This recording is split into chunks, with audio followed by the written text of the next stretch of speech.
প্রস্তাবিত বাজেটে পরিবহন ও যোগাযোগ খাতকে সর্বোচ্চ গুরুত্ব দিয়ে সাজানো হয়েছে এডিপি।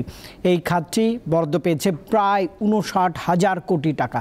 দ্বিতীয় অবস্থানে রয়েছে বিদ্যুৎ ও জ্বালানি, আর তৃতীয় অবস্থানে রয়েছে শিক্ষা। এবার সবচেয়ে কম টাকায় এডিপি সাজিয়েছে সরকার। ওয়ালটন বিএলডিসি ফ্যান, খরচ বাঁচে 65% পর্যন্ত। ওয়ালটন বিএলডিসি ফ্যান ছড়ায় স্বস্তির সবুজ হাওয়া।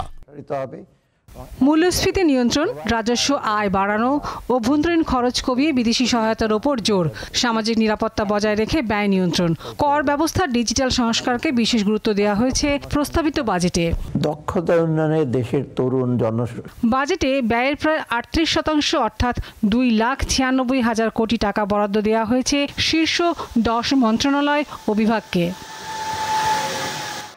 আগামী অর্থ বছরের জন্য বার্ষিক উন্নয়ন কর্মসূচিতে বরাদ্দ দেওয়া হয়েছে ২,৩০,০০০ কোটি টাকা, যা চলতি অর্থ বছরের মূল উন্নয়ন কর্মসূচি থেকে প্রায় ৩৫,০০০ কোটি টাকা কম। চলতি অর্থ বছরের তুলনায় ১৬% কমিয়ে পরিবহন ও যোগাযোগ খাতে বরাদ্দ দেওয়া হয়েছে ৫৮,৯৭৩ কোটি টাকা। দ্বিতীয় অবস্থানে থাকা বিদ্যুৎ ও জ্বালানি খাতে বরাদ্দ রাখা হয়েছে ৩২,৩৯২ কোটি টাকা। বছর ব্যবধানে এ খাতের বরাদ্দ কমেছে প্রায় ২০% বেশি। ২৮,৫৫৭ কোটি টাকা বরাদ্দ নিয়ে তৃতীয় স্থানে রয়েছে শিক্ষা খাত। চলতি অর্থ বছরের তুলনায় এ খাতে বরাদ্দ কমেছে ৮.৪%।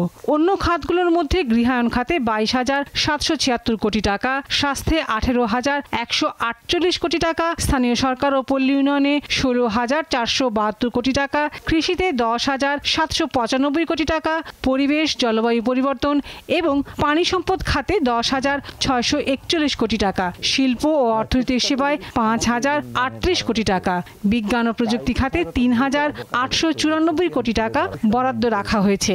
২০২৫-২৬ অর্থ বছরের এডিপিতে মোট প্রকল্প রয়েছে ১,১৪৩টি, যা বাস্তবায়নে স্থানীয় উৎস থেকে ১,৪৪,০০০ কোটি টাকা নেওয়া হবে, আর ৮৬,০০০ কোটি টাকা ধরা হয়েছে প্রকল্প সহায়তা।